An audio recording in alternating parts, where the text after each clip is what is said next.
how do you handle an inheritance? What is the right way to handle an inheritance?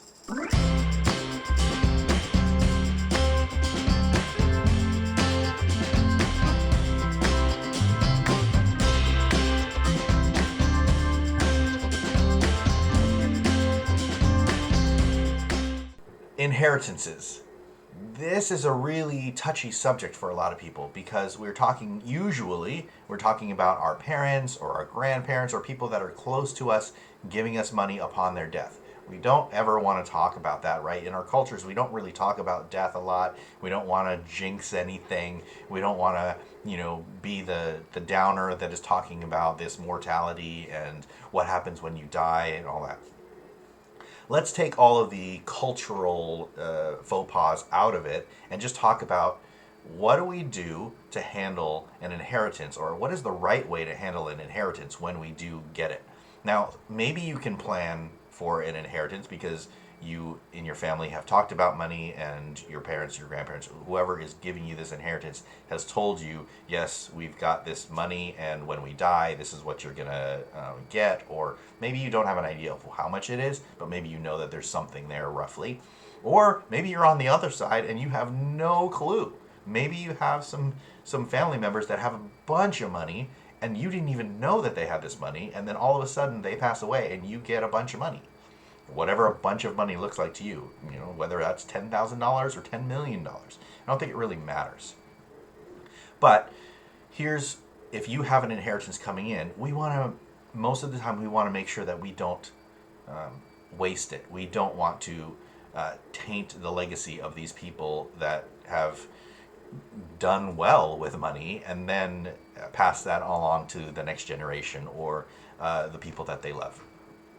So what is the right way to handle this? Well, there's a few steps, or there's a system that we would probably recommend that you do. Now, again, this doesn't matter if it's $10,000 or $10 million. But the idea here is to go through and actually allocate the money in the proper order so that you can win and actually carry on that great legacy that they have worked hard to accomplish, and so that they could give money back to you. Okay? We'll get back to the episode in just a second, but we wanted to give you a gift just for being here today. Thank you so much. We've got a 3-part video workshop absolutely free for you. This workshop is designed to help you get organized with your money so that you can give yourself a 10% raise. When you give yourself a 10% raise, you are going to have more money. And when you have more money, we will show you exactly what to do with that money so that you can get on the path to financial freedom and start living your life, your ideal life today. You're going to learn how to get out of debt. You're going to learn how to save money. You're going to learn how to free up money so that you can invest for your future. If you're unfulfilled with life, whether it be at work, in your personal life, or with your money, then this is the workshop for you. Visit sentinelcoaching.com/raise. That's sentinelcoaching.com/raise, or click the link in the description. Now, back to the episode. The first thing I would probably say is consult a tax professional. If you don't already have a tax professional, it's worth getting a tax professional to look at your situation, depending on how much. If you're getting a couple $1,000s, probably not worth it. But if you're getting a substantial amount, you want to have somebody who knows the law, who knows the taxes, look at this stuff so that you can plan for what you need to plan for, so that you don't get hit with this huge tax bill and or that you're not efficient with this money. Right? So get a tax professional. And then you want to look into getting an investment professional as well, if you're going to invest some of this money. If you're not going to invest any of the money, then that's not relevant to you. But if you are thinking about you want to invest some of this money, then by all means you need to talk to an investment professional. And by the way, when you're talking to these financial professionals, talk to several of them. 2 minimum, 3 most likely, and possibly 4. No more than 4.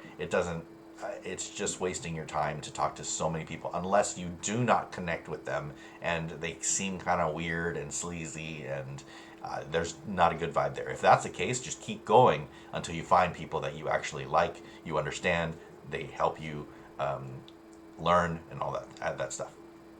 Okay, and then possibly an attorney, an estate planning attorney, something like that, if it is a substantial amount of money. If that's the case, then yeah, you definitely want to hire somebody who knows what they're doing with estate planning so that they can help you set these pieces up in your life.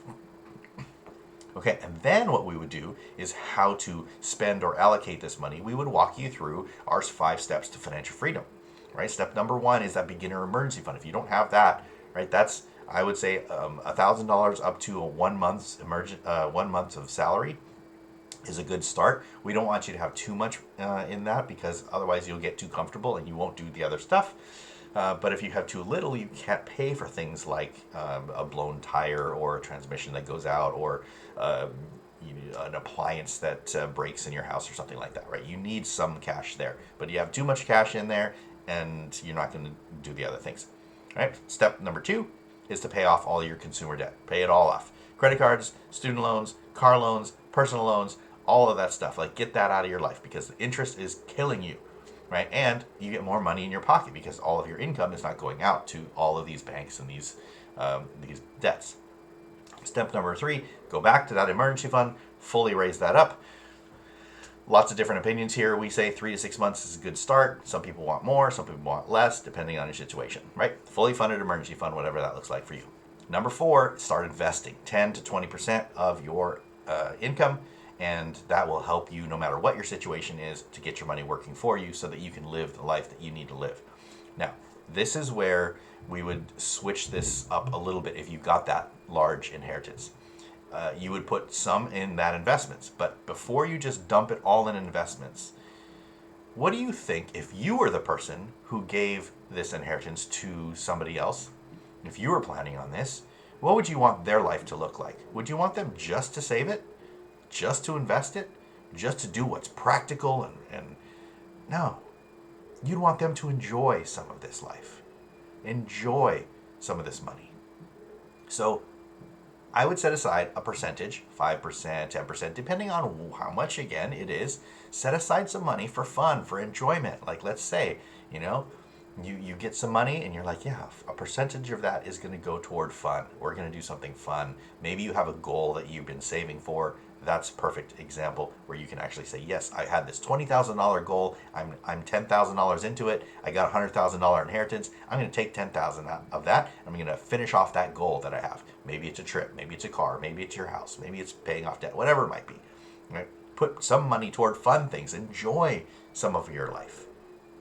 And then we would say some for giving, right? 10%, 5%, whatever you decide for giving. Right? We want to give continuously. We want to create this culture of giving. Somebody was generous to you, you want to be generous to somebody else, and so on and so forth.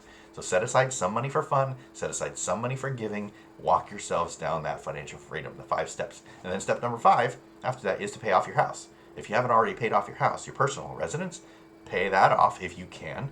If you can't, that's okay. Put money in savings and work your way toward creating that. What you can also do is you can start a business. You can invest in something like a side hustle or a business, or do something that you've always wanted to do.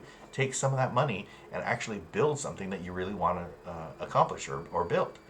Right? That's how you would handle the inheritance well. And then anything left over, throw that other stuff back in investing and create that extra income. Right? These are some practical tips on how to handle your inheritance so that you don't just blow all the money and then say, oh, thanks, Grandma, thanks, Granddad. Like, that's fine if you're a teenager, right? That's what teenagers do. But we're adults. This is what we do, is we actually handle money well. We want to handle money well, and here's the right way to do it. Okay? So that's how you handle money well, or in the right priority, or allocate it when you get an inheritance. Okay? So we'll see you on another video.